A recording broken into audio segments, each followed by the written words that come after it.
Om Namo Bhagavate Ramakrishnaya.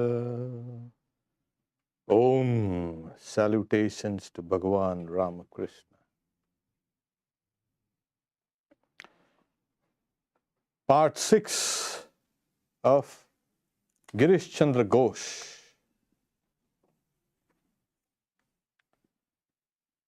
We come to this chapter, this aspect of Girish's life. It's called how he gave the power of attorney to Sri Ramakrishna.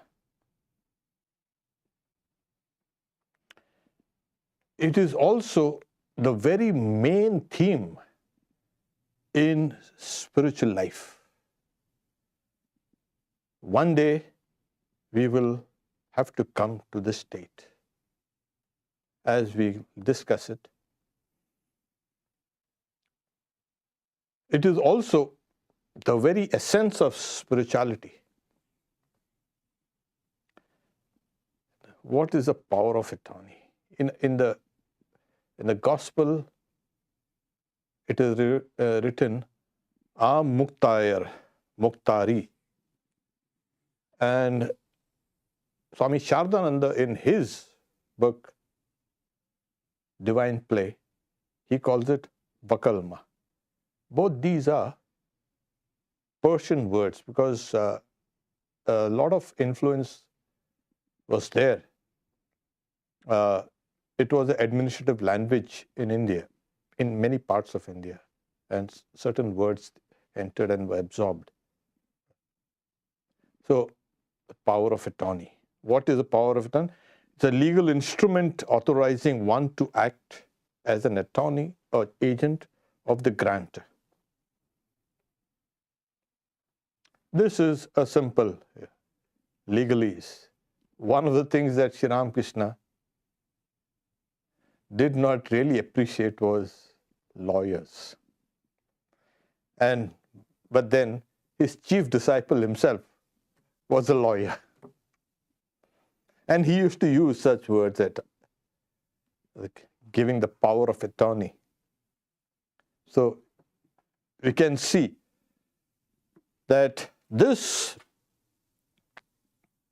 act of giving the power of attorney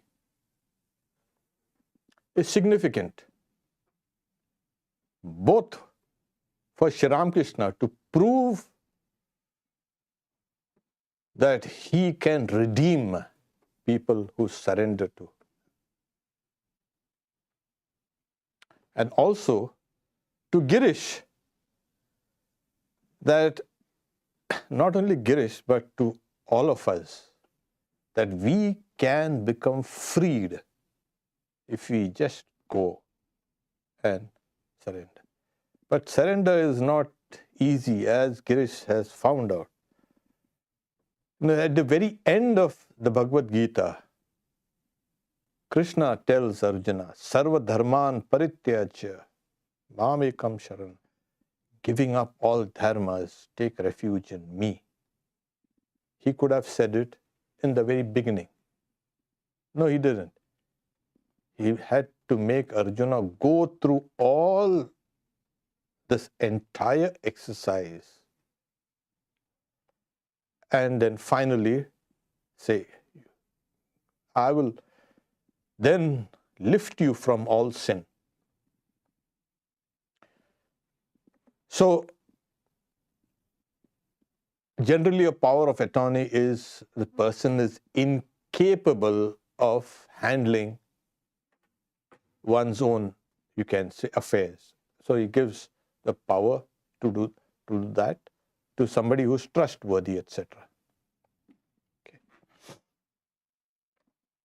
Okay, now what is, and it's not only Girish that he kind of thought. It is interspersed in his teachings often to other devotees. The very essence is God alone is the doer. O Lord, I do as thou doest through me. I speak as thou speakest through me. I am the machine, and thou art the operator. I am the house, and thou art the indweller. I am the engine, and thou the engineer. This is what, Sri Ramakrishna will say, what is knowledge? God is the doer. And what is ignorance? I am the doer. So there's a huge, you can say, difference here. People say, oh, let's go and then surrender to God. It doesn't come easy. That there are two types of spiritual disciplines. One is the monkey type, and one is the kitten type. The monkey, what it does is it holds on to its mother with might and main as the mother leaps from branch to branch, tree to tree, etc. It knows if it lets go, it's going to crash. The kitten, on the other hand, doesn't do any clinging. It simply mews, and the mother picks the kitten up and takes her from place to place. This kitten mentality is what leads you quickly to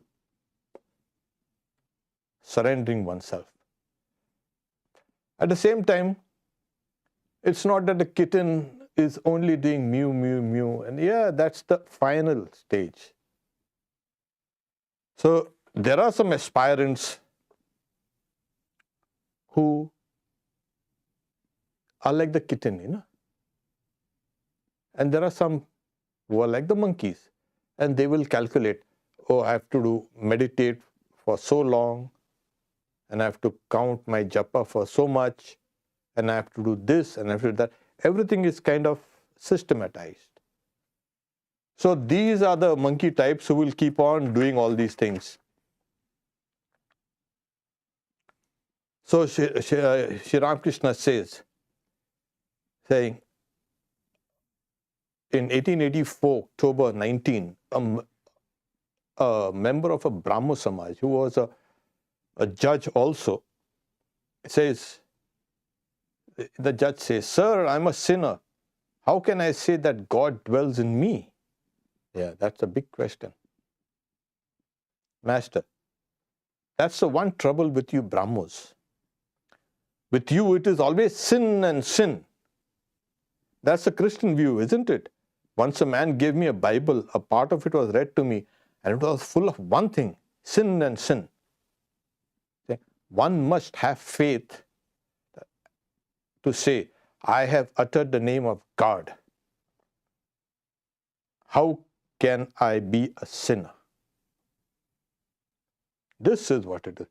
So now we have another, you can say, aspect of religion or spirituality comes, that's the faith. I have taken the name of God. What is this?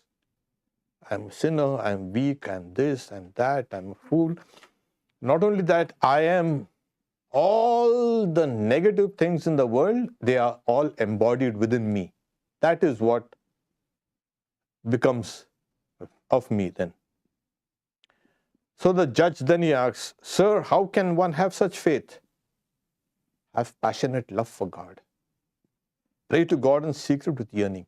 So again, another calculation has been brought inside. One must have tremendous faith. And to attain that faith, one must have intense love for God. Simply cannot say, I'm giving up the power of attorney. Yeah, I don't have to do anything. You will have to have tremendous love for God. So, Girish, as you know, had gone through a lot of grief.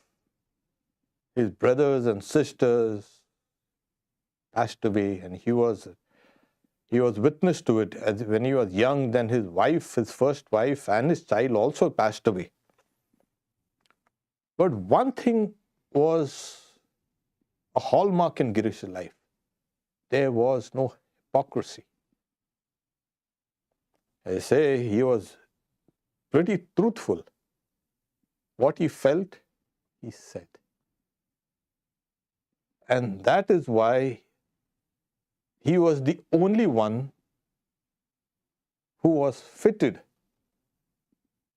to give the power of attorney. With all his faults, these were the external things. But in his heart, he was like that. He made, as I say, Sri Ramakrishna says, in this Kali age, what is the best discipline? What is the best sadhana? Right? Make your speech and your mind one. That is, and this is the best form of sadhana.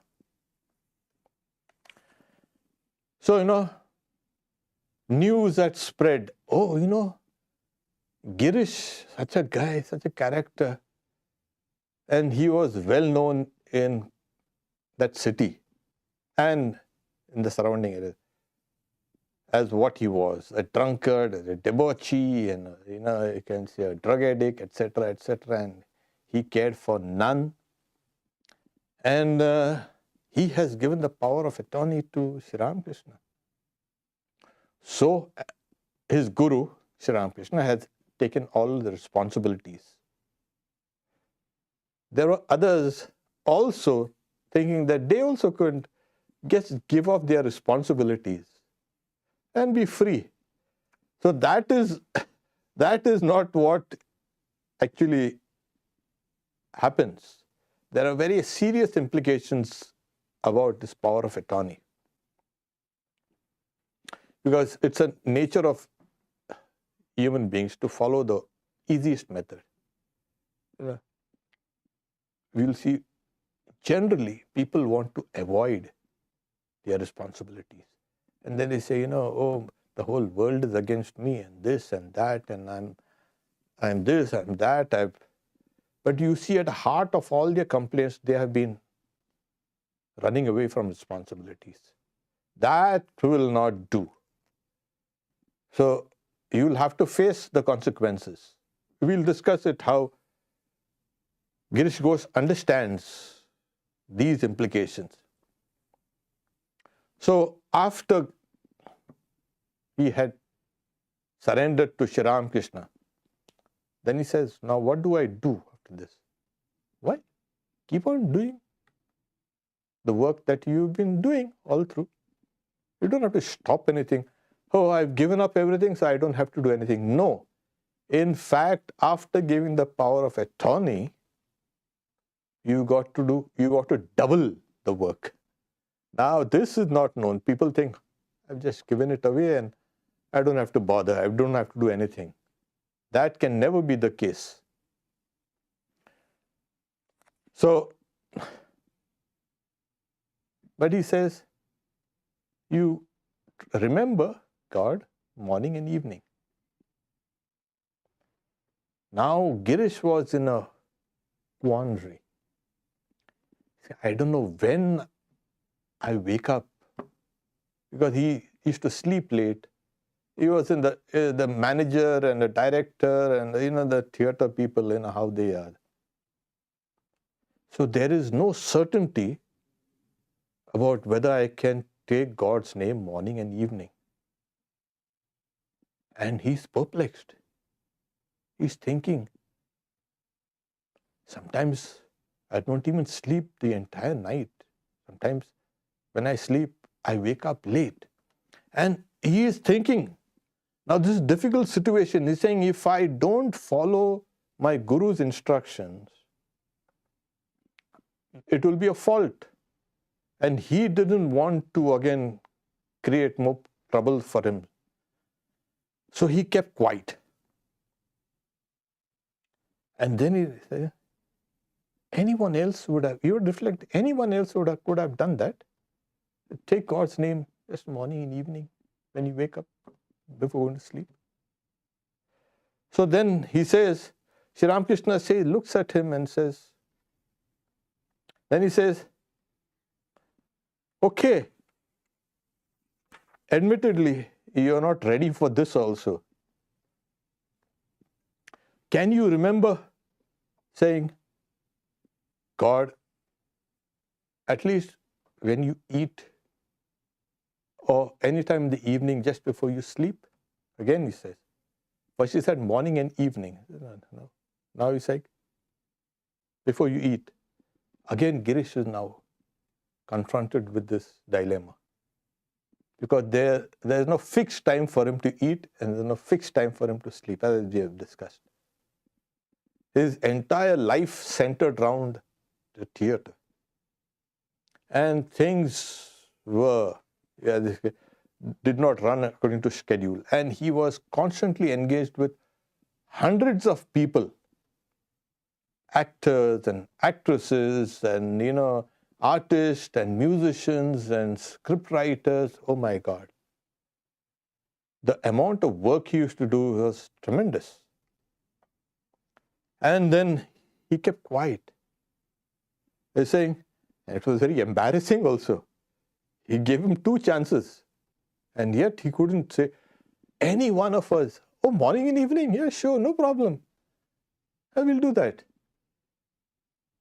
So Sri Ramakrishna, you are unwilling to agree even to this. All right, give me the power of attorney. And immediately on saying this, the master gets into samadhi. Now Girish was so relieved, like any one of us would have. Yeah, saying, I won't be trapped by any bondages of rules. Now, you know what? Girish had one peculiarity. If you told him, don't do this, he would deliberately do that. Just to break the rules. He was a kind of a rule breaker. And so he's saying, now I don't have to follow any rules of taking God's name morning or evening or before I eat, before I fall asleep. No. Thank God. And that was in consonant with his nature. And then he says, this is the way. I just have to have firm faith in him, in God, that he's taking all my responsibilities. And so I'll be free from all worries. And this was his first understanding of the power of attorney. Maybe generally, this is the normal human response. But little did he didn't realize then, that he had put on a noose around his own neck. And what's the noose? The noose of love. Love for Sri Ramakrishna. It was 100 times more difficult to come out of this trap that Sri Ramakrishna had set for him. He fell for it. And then saying, more than all the bondages of rules, he had become free from all bondages of rules and do this and that. No. But he had become trapped. So you can see how smart, like a lawyer, Sri Ramakrishna was. So then he's saying, he didn't have the power to foresee that no matter what came in his life, good, bad, difficult times, easy times, stressful times, joy, sorrow, all these things, he would have had to face it. Not run away. You have to face it knowing that Sri Ramakrishna is protecting me and he has taken responsibility. He says, I did not kind of given a written agreement, that Sri Ramakrishna will lead me only through nicer ways. People think, oh, I've given all my responsibilities to God And now God will only take me through smooth and nice and easy ways. Never is that. Girish found that the hard way. What you got to do is bear it all patiently. And that's what they say.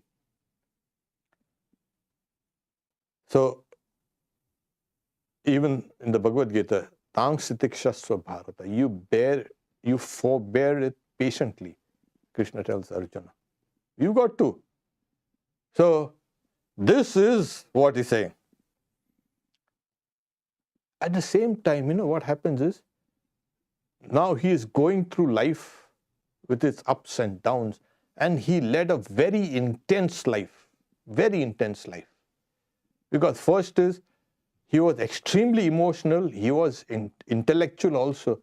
But what happens was, these creative people go through very high, you can say, rise and fall in even the ordinary, you can say, interactions. They'll sometimes fly off the handle, sometimes they are also depressed. And sometimes they are so kind of like manic depressive states, they go through these things. He was going through all these things, saying, let people say what they have to say. I will keep on doing my work. I will go through all this. And, some scriptures on devotion speak about this kind of a devotional ego that arises. Yes, it's not the ordinary ego.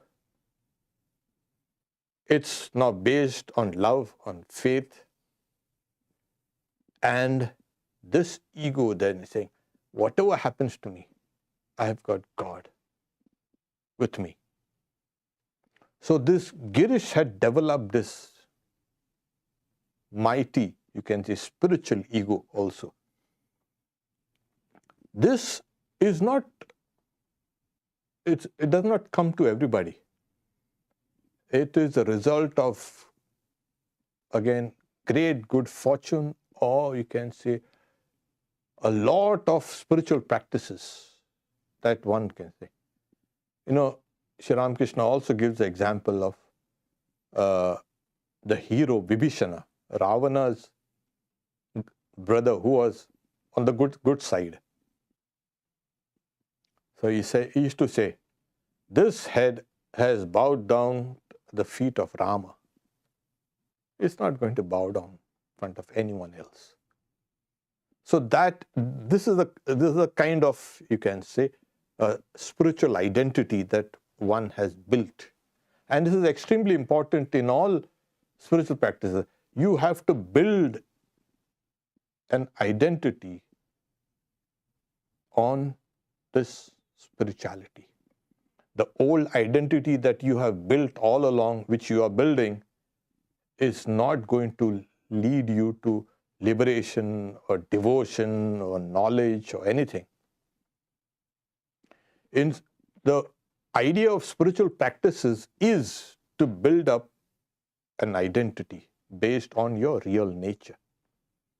So this Girish was in this stage. And like I said, he was moving so fast. He's saying, in one place he says, what would have taken 40 years of spiritual practices, I did it in 3 days.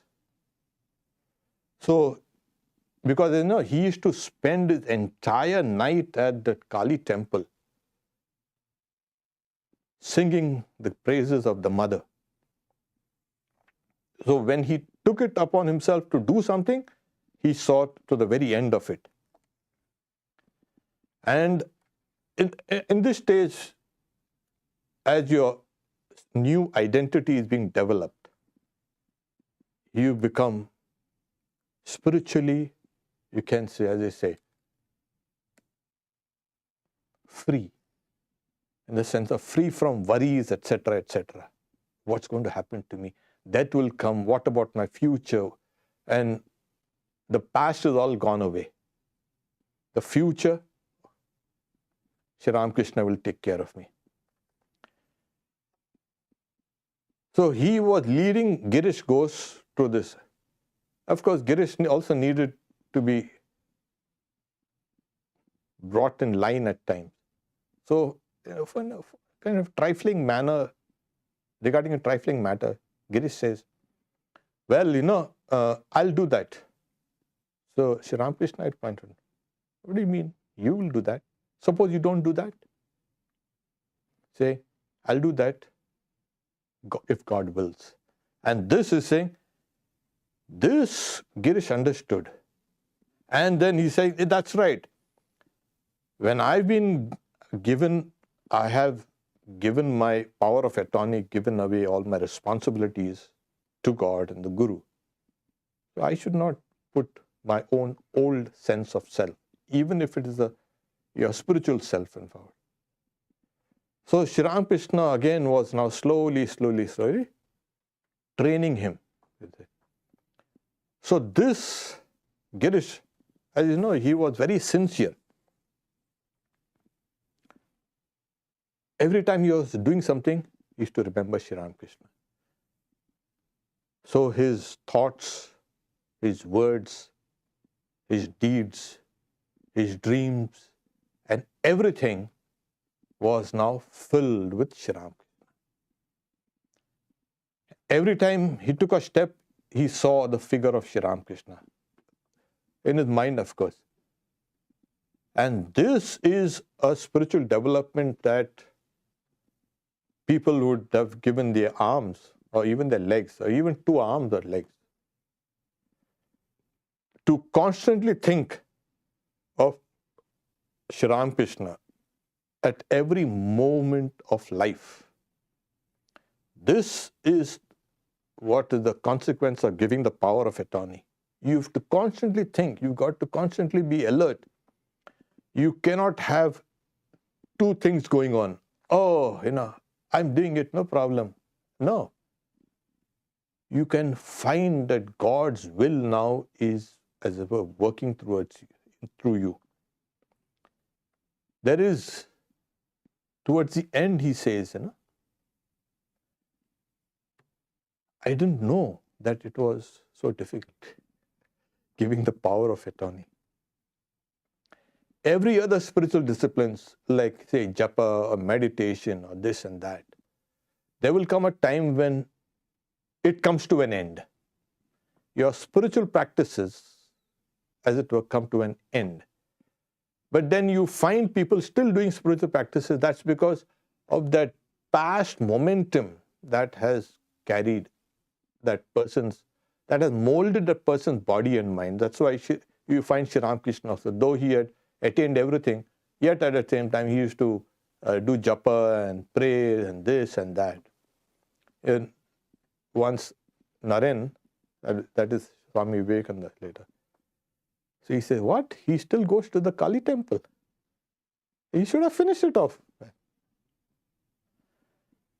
So he says that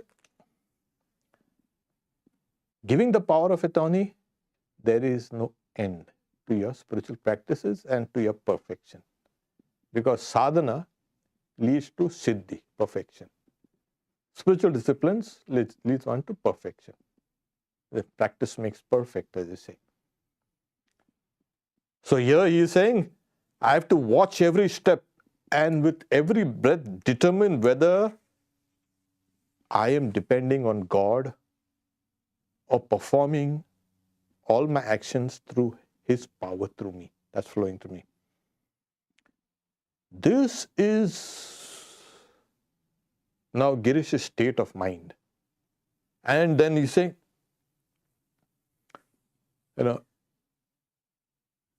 when you say, okay, give me the power of attorney, it's not a simple thing. Only incarnations of God can give us this assurance, not ordinary gurus. So don't be fooled again with some ordinary guru saying, oh, give me your power of attorney. You don't have to be responsible. I'm responsible. Be careful. Because even Sri Ramakrishna, though he's an avatar, he had to take the consequences of that power of attorney also on himself. Say, okay, give me the power of attorney. Because he has to take his sins, that guy's sins. Whoever the candidate is willing to give everything. The bad things. The candidate also keeps the good things. No. Such a candidate will never be able to give the power of attorney to God, the Guru, the highest Guru. So, the bad things, the good things, later on maybe that calculation will not let you surrender. So Girish had given his bad side and the good side and everything. Sri Ramakrishna had accepted that. One time, Holy Mother also says, he suffered, Sri Ramakrishna suffered, his body suffered, of course, because of taking Girish's sins. Now, Sri Ramakrishna himself, one time, he felt his subtle body come out of his physical body. But there's a subtle body and it comes out. And people talk about out-of-body experiences and this and that. It's nothing. It's just, it has been discussed in the scriptures variously. So Sri Ramakrishna saw his subtle body come out. And he saw that at the back of his throat, it had some disease. And then saying what happened? That all the, you can say, demerit that Sri Ramakrishna had taken from all over had given him that disease. He understood that this is the result of taking it. Otherwise, he's saying this body has not done any harm to anybody or anything. It has been extremely pure. How come this disease has come in the body? It's because. So, this is another lesson we learn. Where the person who say, okay, give me a power of attorney, that person has to take everything. So it's not as simple, just, okay, agreement. Yeah, we'll sign an agreement. I'll give you the power of attorney and you take my power of attorney. So, and this is the great sacrifice that a guru does for the disciple. Yes. We ask ordinarily, is this done? Yes. Even when the guru gives you a mantra, he has to take a little of it. You cannot say, oh, the disciple is like this, we are not bothered, and they come, they take a mantra and they go. They are forever linked. Because, we say, there is something called the guru takes a part of you and fixes it in his or her body. That is what actually is real initiation. And then what happens? The guru will give a mantra. So he will take away a part of you and he will give you a part of himself or herself. This is what is real initiation. People say, oh, I want to get initiated. Are you ready for that? And that's the reason why they say the guru and the disciple is forever linked. What is that linkage? This is it. So that part in Sri Ramakrishna you should take from everybody, give him this. People think like, okay, giving the power, it's like giving an object to somebody else. Oh, this is what it is. It's not like that. It involves your entire personality, your entirety of your entire life. It's a very subtle, you can say, form of surrender.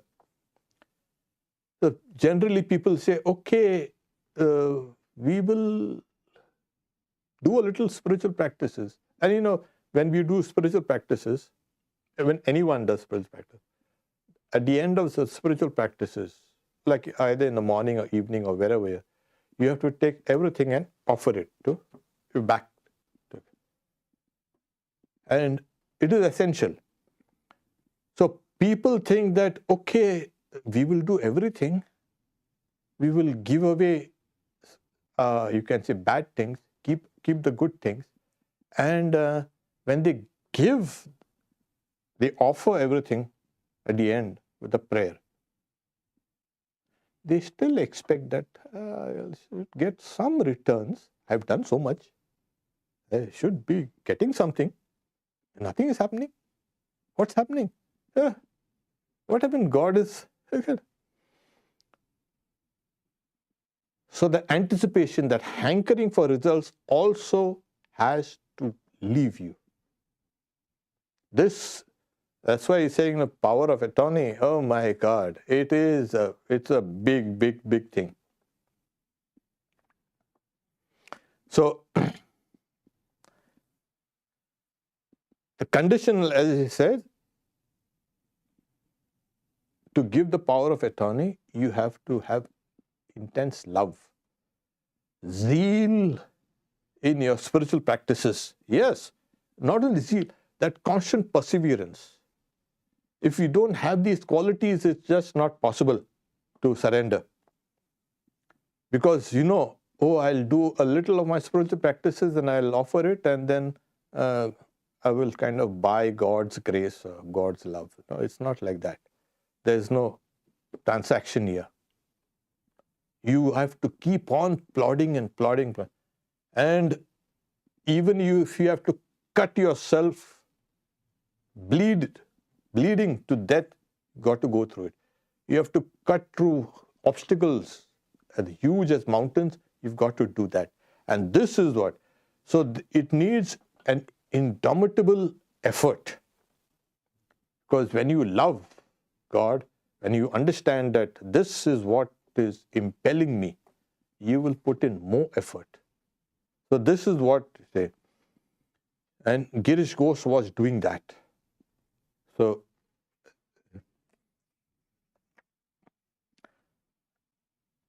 when we generally say, oh, I'm giving my power of attorney and I'll do what God is making me do, it's not like that. Sometimes we wonder, why has God not changed my mind? I am so devoted to God, and yet God has not changed. And I keep on doing the small stupid things I do, thinking about myself. So what happens is, when one surrenders one's responsibility to God, one becomes constantly aware of the presence of God, both inside and outside. We say, no, everything happens to God's will. Why? Because we picked it up somewhere or read it somewhere. Oh, you know, it's God's will. Thy will be done. And we say, thy will be done, thy will be done. And we see, we do exactly, we don't even believe. So this belief has come within. Then, you know, Swami Shardananda says, how do you feel? It's like you have been drowning in an ocean of worldliness or whatever, and you have been suddenly rescued. How do you feel? That great relief. So you will feel that kind of freedom, that inner bondages have broken down. And this happens when you give this, you can surrender. See, Sri Ramakrishna says, it's almost impossible to eradicate the ego. Impossible, he says. He gives the example of You cut an peepal tree, an ashwatha tree, this is a kind of a very robust tree. You cut it down and you hack it to pieces, you do everything. And after some times, you'll find from somewhere, even from an old stem or something like that, a shoot coming out. Even if you completely obliterate your ego, you will find it coming from somewhere. So Sri Ramakrishna says, so let the rascal ego then be the servant ego. That's it. So you begin by serving God. So this is what it is. So how do you do it? Yeah, through your own life. So this is, we have heard about, surrender, surrender, surrender, and God's will all over again. We've heard it over and over again. But nowhere has this dynamism played out in real life as it happened in the case of Sri Ramakrishna and Girish Ghosh. So this is a real eye-opener. Like they say,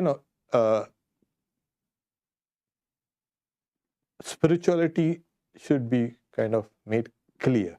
It should not be hazy, esoteric, secretive. People think, oh, religion or spirituality. And they'll tell you this is a secret thing, So wherever there's secret and all these things, forget it. It's spirituality and occultism are two different things altogether. So this spirituality is now kind of laid bare for us. What? For us to study, to emulate. So should we become like Girish Ghosh? Yeah, at this stage, when he has given the power of attorney, he has gone through endless troubles. Sri Ramakrishna passed away and he lived long after Sri Ramakrishna he passed away. And he had no easy life. At times he has faced penury. Yes. Criticism, of course, was always there. And he's saying, I never used to bother. But he faced all travails of life with the thought, yes, God has taken my responsibility here and hereafter. So I just need to go through this. It's not going to be a nice, rosy, smooth, easy path. It's going to be tough. And they say, when things get tough, the tough get going. It makes you tougher. Because surrender means people think like, oh, I have to just melt like butter and become soggy and kind of float everything around me. No, it makes you tremendously strong. And this is what you find in the lives of other incarnations also, where they have also said, come to me all ye that labor and heavy, and I will give you rest. In Chaitanya's life, in Rama's life, in Krishna's life, you find these things.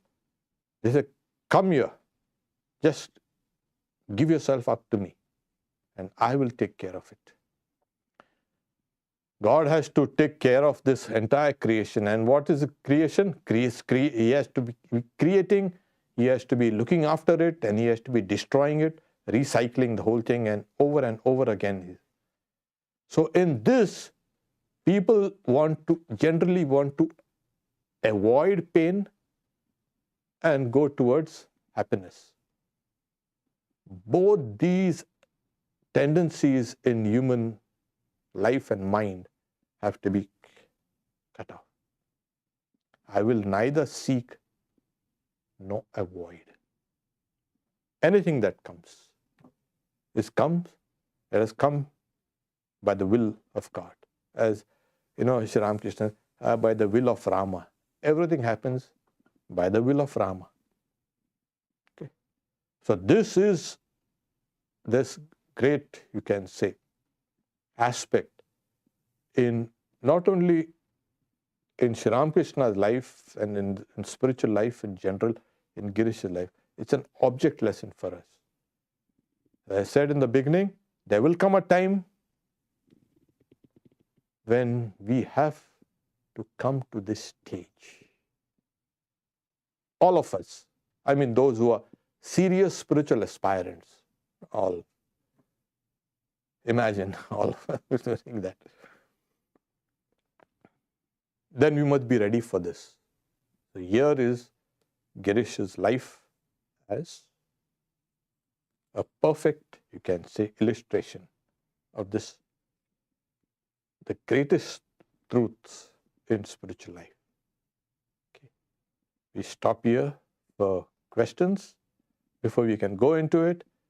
Tomorrow from 10 to 1 here at Seattle, we will be having a Karma Yoga.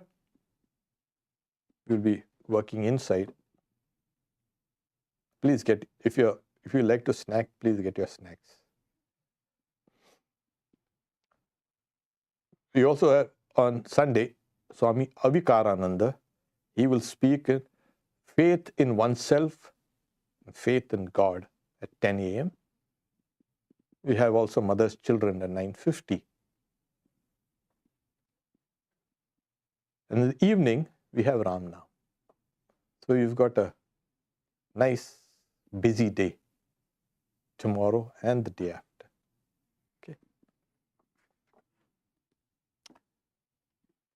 Okay. Question: Girish Ghosh had faith, but did he also have love for Sri Ramakrishna? I mean, can there be faith without love? No, you cannot have faith without love. Sri Ramakrishna, he had faith in Sri Ramakrishna, yes. And as I mentioned, that it is that faith comes because of that tremendous love. So, they say he tried to escape from all the rules and all, you can say, bondages, which Sri Ramakrishna was trying to impose on. But he fell into a bigger noose, a noose of love. That was.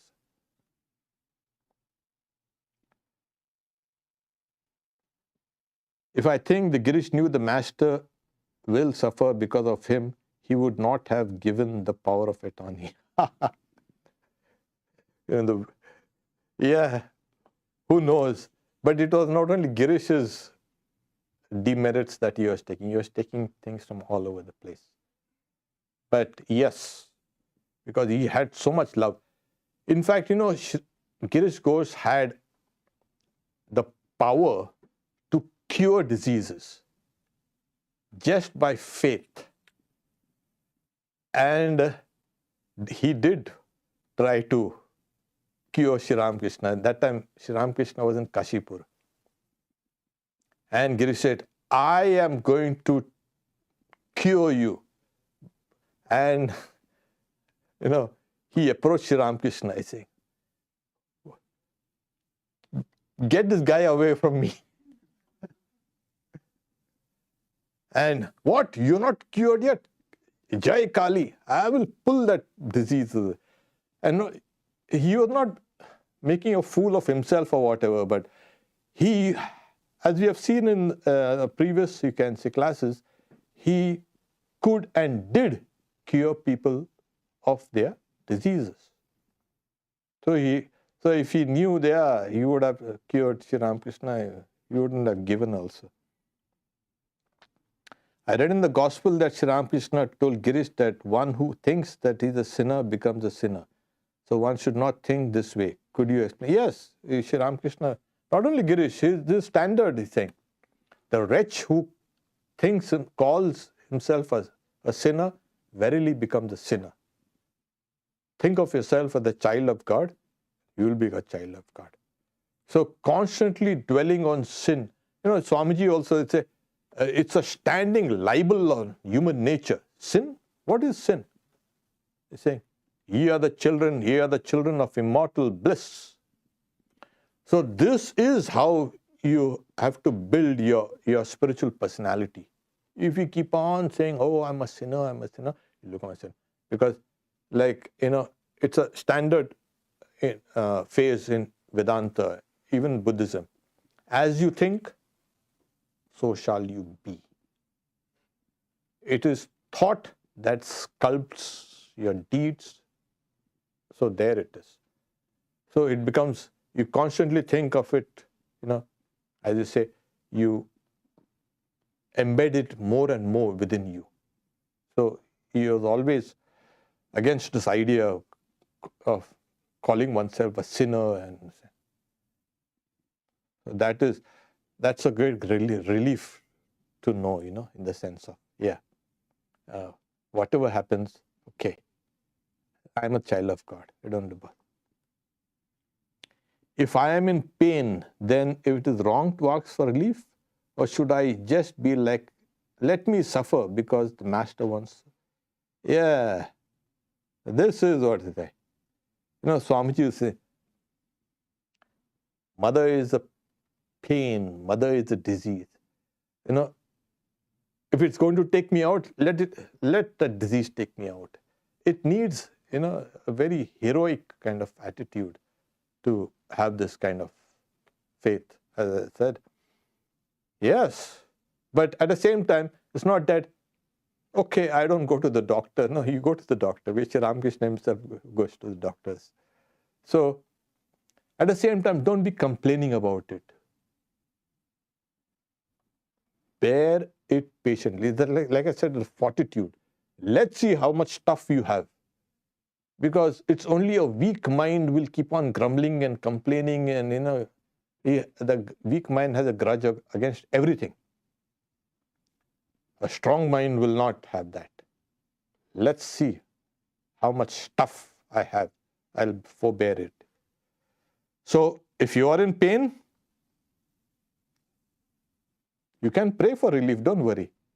But at the same time, you have to undergo that, forbear that pain also. You can pray for relief because you're going to pray to God only. Do pray. And that itself, that prayer has led you possibly to pray to Sri Ramakrishna. Okay. So there is, all that negative has become positive in your case.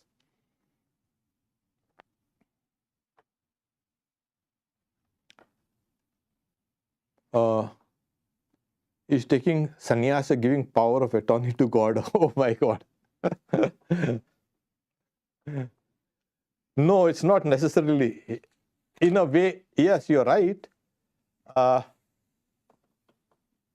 Because at that stage, you have abandoned everything. The world, your family, your past, your future also. And you depend only on God. So that is one way of looking at it. Yeah. So, because before taking the vows, before ordination, you have to go through all the rituals that you would have had to do in the future. Then you finish it up before. But it's not necessary that you've got to you've been ordained a monastic. This is more mental than you can say. And Sri Ramakrishna was very clear, he's saying, it is the mind that attains to sainthood. The body does not become a saint always. Never. So it is the mind. So, and especially for people in the world, Sri Ramakrishna say, your renunciation has to be internal. There are these guys, that is, people like us, they have to be both internal and external. Okay. So that is okay. So this is, we have any questions here? Yeah. So if you have to bear the same part, like whether you surrender or you don't surrender, whether you give it all. And what's the most important difference in the experience? So it's a nice question. The question is, suppose you have to, either way, whether you surrender or you don't surrender, you have to go through the trials and tribulations of life. You have to bear it and, forbear and all these things.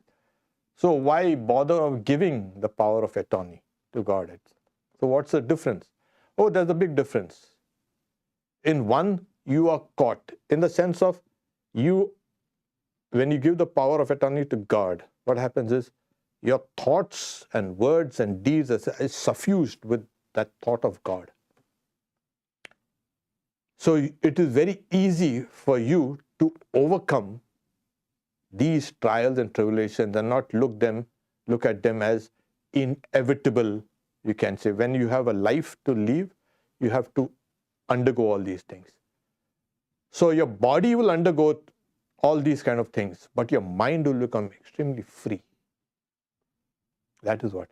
So that sense of freedom has come. The body has to undergo these pains and all these things because the body is a result of combination. Karma and combination, and there are so many factors playing. Suppose I've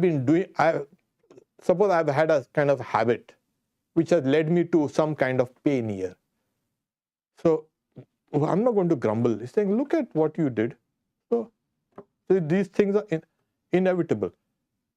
Only thing what happens is, now your pain is lifting you up. In that ordinary case, the pain would have given you, a lot of more trouble. You would have seen only darkness. Life would have been only one long pain. There is no succor, there is no kind of help coming up. So, in giving the power of attorney, yes, not only that, you will become compassionate, you will feel other people's pain now. Right now, when we feel pain, we only feel our pain. At that stage, you will be able to appreciate how people struggle and suffer and still move ahead. You will become compassionate, you will become very loving, you will be very understanding. So that all these things, the great qualities will start coming in. And then, most importantly, you will find that like God has been guiding you through all these things, you will also understand God is also guiding them also through these things. Oh yeah, you will see everywhere the play of God. That's very liberating.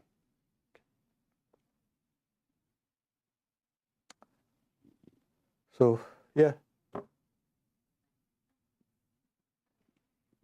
Related question, what people ask. So, a lot of people come to spiritual practice through some challenges, life challenges, and as you were saying, that through practice they're able to cope with it better, and they go beyond above their pain and challenges. So suppose you're an external observer, and you were seeing that, but the challenges does not go away. As you said, Girish, even after doing this, he also had a really tough life, but he was able to cope with it better. But I suppose, like an external observer watching all this, what would be the takeaway that why is this suffering? Some people do have more, and some people not so much. Is it like the karma, and it doesn't go away? With the spiritual practice? Yeah, I mean, it's the same question a friend has put. You ask the question in a different way. It's the same question. Like externally, if you look at the person, everybody faces challenges. Some more, some less. So how do you gauge that? Why? Challenges will always be there, but the person who is surrendering or who is doing spiritual practices, each challenge will rouse more and more power or energy within that person to overcome this. There is saying in the scriptures, even in Buddhism, when the lion is, you can say, injured or wounded, it roars the loudest. When a snake is kind of injured or hit, the cobra, it unfurls its hood the largest. So even so, when the soul is wounded, it brings out its best to overcome. So these challenges will always be there. Yes, of course. You will be able to see that despite all these things, you will see the play of God. You will rise up every time you will come across challenges. Internally, externally we might say, oh, this person is going through one trouble after another. Yeah, it could be. First, like I said, life is a result of combination of many things. Many factors have come. We cannot really pinpoint and say, oh, it is because of this that this has happened. There are many causes of producing one effect. Karma is one, like you said, karma is saying. There is no life in the world without challenges, without unhappiness. Everybody has to go through. Everybody. Irrespective of where you are, what you are. Everyone. The idea is only to get up, meet those challenges, overcome those challenges. That is what it is. If you give in, then you see what the next challenge that comes, it will take you down even more. So these people have kind of, they have lost their moorings. Sometimes you say, people suffer, suffering has brought many people towards spirituality and religion. So later on you will find, like Swamiji says, blessed suffering. You will come to that stage. Blessed suffering. Okay. So don't run away. That's the idea. That's a takeaway is, don't run away.